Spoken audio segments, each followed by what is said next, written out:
हाय, hello, नमस्कार. पुन्हा एकदा सगळ्यांचं आपल्या यूट्यूब चॅनलमध्ये स्वागत आहे. तर भयानक पाऊस आहे कोकणामध्ये. काल पण तुम्ही बघितलं असाल, पण आज पण सकाळपासून धो-धो पाऊस पडत आहे आणि शेतीची पूर्णपणे वाट लागलेली आहे. जी काही महान शेती आहे, त्याची पूर्णपणे वाट लागलेली आहे. भाताचे अक्षरशः तुकडे पडायला लागलेत, भात गळायला लागले, कारण की आत्ताचा भात तयार झालेला आहे. सुवर्ण भात जास्तीत जास्त केला जातो. तर आमच्याकडे सुवर्ण भात खूप जणांनी केलेला आहे.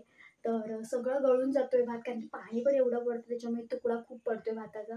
त्याच्यामुळे ह्या वर्षी शेतीची खूप बेकार अवस्था आहे. म्हणजे शेतात अक्षरशः पाणी साचलंय आणि ज्यांनी कोणी कुळीत वगैरे टाकलाय ना, तर आपण पण कुळीत टाकलंय, तर कुळीत पण दिसत नाहीये, एवढं भरलंय शेतं. तर असं सगळं झालेलं आहे आणि आपण जो काही आधी भात काढला होता बाहेर आणि टाकला होता आपण भरडायला, तर तो आलेला आहे घरी.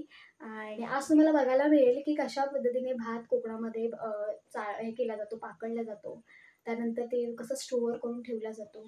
त्याच्या स्टोअर करण्याच्या आधीचे जे काही पद्धती आहेत, भाताला काही कीड लागू नये, टोका पडू नये, हे 2 सिम्स्टम म्हणजे त्याचे जास्ती असतात. म्हणजेच आजार जास्ती असतात की त्याला कीड लागण्याचे चान्सेस जास्त असतात आणि टोका पडतो. असे भुंगे-भुंगे असतात छोटे-छोटे. तर ते भातामध्ये पडतात. तर ते पडू नये यासाठी पावडर लावली जाते. तर ते पण तुम्हाला बघायला मिळेल. आणि आता आपलं काम चालू आहे जोरात, म्हणजे पाकडण्याचं. आणि नंतर पूर्ण पाकडून झाल्यानंतर त्याला पावडर लावली जाते. छान मिक्स केले जातात भात आणि जे काही आपल्याकडे पिंप असतात, मोस्टली आमच्याकडे बॅलर असतात ना मोठे, लोखंडाचे असतात किंवा पत्र्याचे असतात. सॉरी, लोखंडाचे नाही, पत्र्याचे बॅलर किंवा टिंप असतात मोठे, त्याच्यामध्ये भरून ठेवले जातात किंवा जे काही तुमच्याकडे असेल त्याच्यामध्ये भात स्टोअर करून ठेवला जातो. गावठी तांदूळ आहेत एकदम आणि भाकरी वगैरे खूप छान होते त्याची. तर आपल्याकडे 2 प्रकारची भातं आहेत, म्हणजे तांदूळ आपल्याकडे भरडून आलेले आहेत. ते म्हणजे आहेत काहे आणि दुसरा आहे प्रसन्न भात. अशी 2 भातं म्हणजे आपण भरडून आणलेली आहेत. त्याचे तांदूळ झालेले आहेत काढून. तर बघायला मिळेल. सो व्हिडिओ जर आवडला तर नक्की लाईक करा, शेअर करा आणि सबस्क्राईब करायला तर अजिबात विसरू नका. तर आज सकाळपासून पाऊस पडतो, त्याच्यामुळे क्लायमेट पूर्ण पावसाचं आहे. तर आणि एकदम गारठा वगैरे पडलेला आहे. तर आता भात वगैरे आपण जे पाकडण्याची प्रोसेस आहे ती चालू आहे. भात का पकडला जातो? कारण की चाळण पण फिरवली जाते, कारण की कणे असतात आतमध्ये. जेव्हा भात भरडायला आपण टाकतो त्याच्यामध्ये पॉलिश करताना कुंडा वगैरे बाहेर निघताना त्याच्यामध्ये छोटे-छोटे कण होतात. म्हणजे तांदळाचे छोटे-छोटे कण असतात. ते आपल्याला साईडला काढावे लागतात आणि कणांचा पण भात चांगला होतो. पण ते आपल्याला साईडला काढावे लागतात. त्यासाठी आपल्याला ते पाखडावे लागतात आणि त्याच्यानंतर पावडर लावावी लागते. तर चला तुम्हाला दाखवते पूर्ण. सो व्हिडिओ जर आवडला तर नक्की लाईक करा, शेअर करा आणि सबस्क्राईब करा तर अजिबात विसरू नका. तर चला दाखवते.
तर अशा पद्धतीने म्हणजे काम चालू आहे आणि बघितलं असाल की जे काही पाखडलं जाते भात म्हणजे तांदूळ, तर त्याच्यातून ज्या काही कण्या येतात त्या बघितलं असेल कशा पुढे येतात आणि आपण ते कण्या साईडला करून तांदूळ पण घेतोय.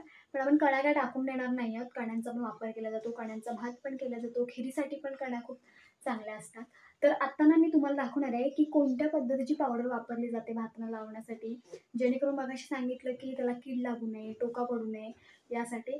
तर ही बघा ही बोरिक ॲसिड पावडर आहे. ही तांदळांसाठी लावतात, म्हणजे कुठलेही तांदूळ असू दे ही पावडर लावली जाते. व्हाईट कलरची असते आणि थोड्या गुठळ्या असतात आतमध्ये, त्याच्यामुळे पूर्ण हातावरती हे करून आपल्याला हातावरती टाकावं लागतं.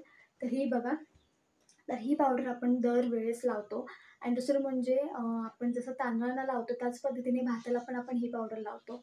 जेणेकरून जे काही वरचं जे कव्हर असतं, जे भाताचं भातकुंड्याचं जे काही कव्हर असतं त्याला टोका लागू नये यासाठी. म्हणजे कसं असतं, भाताला पण टोका लागतो. त्याच्यामुळे भात जो टोका लागल्यानंतर पूर्ण भात आहे ना असं पिटरल्यासारखं होतं, म्हणजे पावडर पडते. तर ती पावडर पडू नये ना यासाठी ही बोरिक पावडर वापरली जाते, बोरिक ॲसिड पावडर म्हणून. तर ही बाजारामध्ये मिळते, मेडिकलला वगैरे पण मिळते. तर तिथून आपण दरवेळेस आणतो आणि भाताला लावतो. तर अशा पद्धतीने ह्या पावडरचा वापर केला जातो. तुम्ही पण ही पावडर जरी वापरली तरी चालते. आणि जेव्हा आपण भात जेव्हा आपल्याला समजा आता रोजच्या जीवनामध्ये आपण जसं भात संध्याकाळचं असेल, सकाळचं असेल, भात जसं करतो तसे 3 ते 4 वेळा फक्त धुवून घ्यायचे तांदूळ. त्याच्यानंतर मग आपण भात खायला, म्हणजे त्यात काय असं हे नाही होत, त्याचा काही इफेक्ट वगैरे काही पडत नाही. तर तुम्ही ते 3 ते 4 वेळा पाणी छानपैकी चेंज करून धुवून घ्यायचा आणि ही पावडर लावली जाते. म्हणून म्हटलं चला तुम्हाला पावडर पण दाखवूया. तर ही पावडर आहे. तर पाऊस आता पण चालूच आहे आणि आपलं भाताचं जे काही तांदूळ आले ते पण काम चालू आहे. तर बघू थोड्या वेळाने आता तुम्हाला पण दुसरं परत दाखवते. जेव्हा ही पावडर लावली जाईल तेव्हा दाखवते. जोपर्यंत पूर्ण तांदूळ साफ होत नाहीयेत, पाकडून होत नाहीयेत, कण्या साईडला जोपर्यंत होत नाहीत तोपर्यंत पावडर लावली नाही जाणार. ते पूर्ण झाल्यावरतीच मिक्स करणार आणि सगळे तांदूळ ओतल्यानंतर पावडर टाकणार आणि हाताने सही मस्तपैकी मिक्स करून मग आपण तांदूळ मस्तपैकी भरून ठेवणार. आणि मग रोजच्या आपल्या वापरामध्ये ते खायला काढणार तांदूळ. भाकरीला वेगळे असतात आणि तेच वापरले तरी चालतात, कण्या पण चालतात भाकरीसाठी आणि भातासाठी. तर चला थोड्या वेळाने भेटू. तर कापून वगैरे झालेला आहे भात आणि संध्याकाळचे 6 वाजलेत आणि भयंकर पाऊस पडतो. तुम्हाला आवाज सुद्धा येईल पत्र्यावरती. तर पावडर आपण उद्या लावणार आहोत. तो उद्या तुम्हाला बघायला मिळेल. आणि उद्या आहे तुळशीची लग्न, तर तुळशीचा पण व्हिडिओ तुम्हाला बघायला मिळेल. कशाप्रकारे कुटुंबामध्ये तुळशीचा विवाह साजरा होतो ते सगळं डिटेलमध्ये बघायला मिळेल. तर उद्या त्याची सगळी तयारी करायला लागेल. तर बघा उद्याचा व्हिडिओ. तर आत्ता आपण हे थांबणार आहोत. सो असाच व्हिडिओ घेऊन पुन्हा भेटू. तोपर्यंत बाय बाय.